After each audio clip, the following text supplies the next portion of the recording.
اس نے پھل کاٹ کر اس کا تھوڑا سا ٹکڑا اپنے منہ میں رکھا۔ اسے اپنے منہ میں کھٹاس کا احساس ہوا۔ تھوڑی دیر تک تو اسے یوں محسوس ہوا جیسے اس نے کوئی لیموں کھا لیا ہو، لیکن یہ دیکھ کر اس کی حیرت کی انتہا نہ رہی کہ چند لمحوں کے بعد اس کے منہ کا ذائقہ یوں بدل گیا جیسے اس نے شہد منہ میں انڈیل لیا ہو۔ یہ بات اس نے شان کو بتائی۔ وہ بھی حیرت اور خوشی سے اس پھل کو دیکھنے لگا۔ میرے تسلی دینے پر اس نے جلدی جلدی بہت سے پھل توڑ کر اپنی جیبوں میں بھر لیے۔ میں نے بھی اس کی تقلید میں اپنی جیبیں پھلوں سے بھر لیں اور واپس غار کی جانب پیش قدمی کی۔ غار میں آ کر ہم نے وہ پھل اپنے دیگر ساتھیوں میں بانٹ دیے۔ انہوں نے بھی مزے مزے لے کر وہ پھل کھائے۔ ہم سب قدرت کے اس عجیب و غریب پھل اور اس کے ذائقے پر اش اش کر رہے تھے۔ رات ہم نے اسی غار میں بسر کرنے کا فیصلہ کیا اور حفاظت کے لیے 2 افراد کو مقرر کرتے ہوئے لمبی تان کر سو گئے۔ صبح تک ہم گھوڑے بیچ کر سوئے رہے اور پھر اچانک غار میں پانی گرنے کے شور سے یکدم ہڑبڑا کر اٹھ گئے۔ یوں لگ رہا تھا جیسے دور کہیں آبشار کا پانی غار کے اندر گر رہا ہو۔ ہم حیران تھے کہ اگر یہ آبشار ہی ہے تو اس کی آواز رات کو ہمیں کیوں سنائی نہ دی۔ ہم نے اس طرف اپنی نظریں گھمائی جہاں سے پانی گرنے کی آواز آ رہی تھی، تو دور ہمیں ایک سفید نشان جس کا سائز تقریباً 1 فٹ بال جتنا معلوم ہو رہا تھا دکھائی دیا۔ ہم فوراً سمجھ گئے کہ وہ سرنگ کا دہانہ ہوگا جو دوری کی وجہ سے ہمیں چھوٹا سا دکھائی دے رہا تھا۔ یہ دیکھ کر ہم نے سکون کا سانس لیا اور مطمئن ہو گئے۔ پھر ہم نے رات کے بچے ہوئے پھلوں کو اپنے معدے میں اتارا اور جلدی سے اس دہانے کی جانب پیش قدمی شروع کر دی۔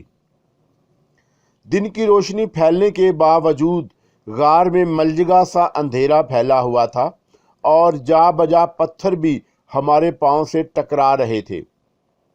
ہم پھونک پھونک کر قدم اٹھا رہے تھے اور یہ احتیاط ہی ہمارے کام آ گئی کہ اچانک ایک موڑ مڑتے ہی ہمیں یکدم رکنا پڑا۔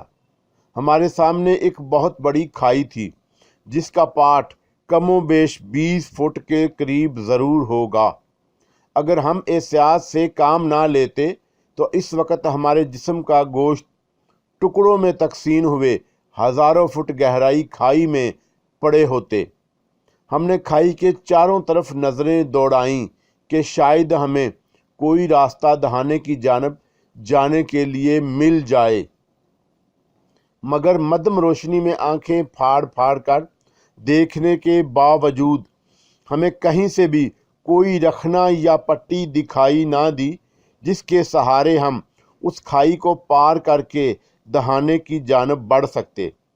ابھی ہم یہ سوچ ہی رہے تھے کہ اچانک غار کے اس دہانے کی طرف سے بہت سی ملی جلی آوازوں کا شور سنائی دیا جہاں سے ہم اس غار میں داخل ہوئے تھے۔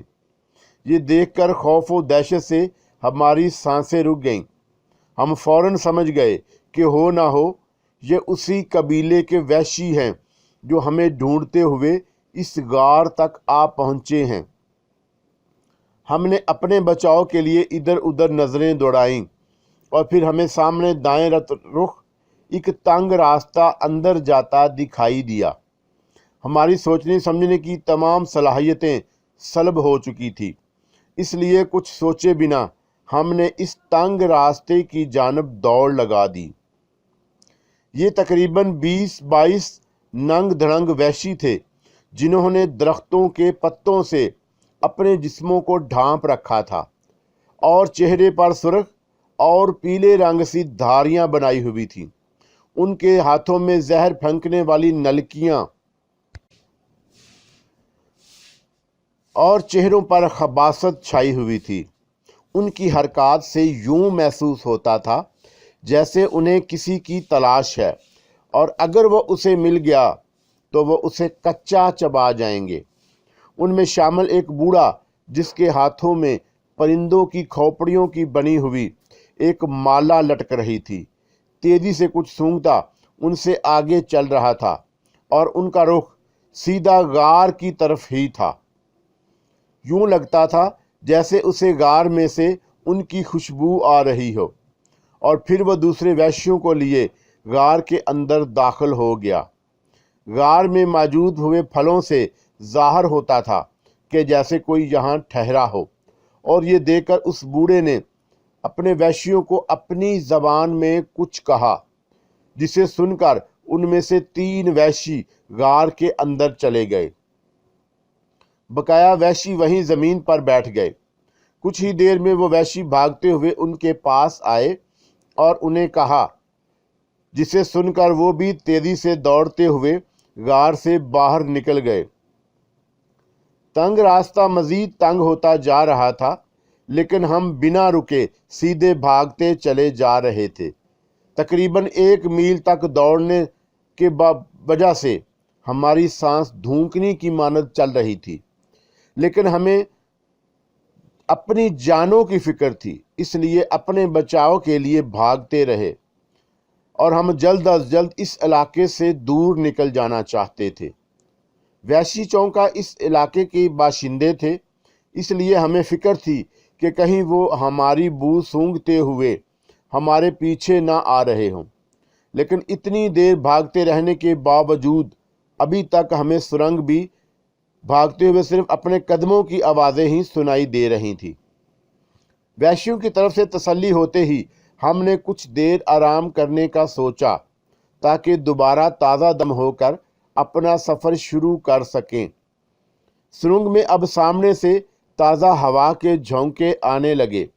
یہ دیکھ کر ہم خوشی سے ناچنے لگے کہ شاید اب ہم باہر نکلنے کے قریب تھے اور اس سرنگ کا دہانہ کہیں آس پاس ہی ہوگا۔ یہ دیکھ کر ہم نے آرام کرنے کا ارادہ ملتوی کیا اور دوبارہ بھاگنے لگے۔ جلد ہی اب میں اپنے اندازے کی داد دینا پڑی۔ ہمارے ایک موڑ مڑتے ہی بائیں جانے کی ایک 2 فٹ چوڑا اور 3 فٹ اونچا سوراخ تھا، جس کے باہر سے تازہ ہوا کے جھونکے آ رہے تھے۔ ہم تیزی سے بھاگتے ہوئے اس سوراخ کے نزدیک پہنچے اور ایک ایک کر کے اس سے باہر آ گئے۔ سرنگ سے باہر آتے ہی ہمارے سامنے سرسبز میدانوں کا سلسلہ پھیلا ہوا تھا، جس میں جا بجا جنگلی پھلوں کے درخت لگے ہوئے تھے۔ سب سے عجیب بات یہ تھی کہ ایک ہی درخت پر کئی قسم کے پھل لگے ہوئے تھے، جن میں سے کچھ کی شکل لمبوتری، کچھ چوکور اور کچھ گول تھے، اور ان کا سائز بھی ایک دوسرے سے مختلف تھا اور رنگ میں بھی مشابہت نہ تھی۔ ہماری معلومات کے مطابق پیوند کاری تو ہم نے سنی تھی، جس سے ایک درخت پر 2 قسم کے پھل لگ سکتے ہیں، لیکن اس دور دراز علاقے میں اس طرح کے درختوں پر کس نے پیوند کاری کی ہوگی؟ یہ بات سمجھ سے بالا تر تھی۔ ہم نے ڈرتے ڈرتے ایک نزدیکی کے درخت سے کچھ پھل توڑے اور انہیں چکھا، اور یہ دیکھ کر ہماری حیرت کی انتہا نہ رہی کہ ان کا ذائقہ یوں لگا جیسے ہم نے تازہ روٹی کا نوالا منہ میں ڈال لیا ہو۔ ہم نے قدرت کے اس کرشمے پر حیرت زدہ رہ گئے۔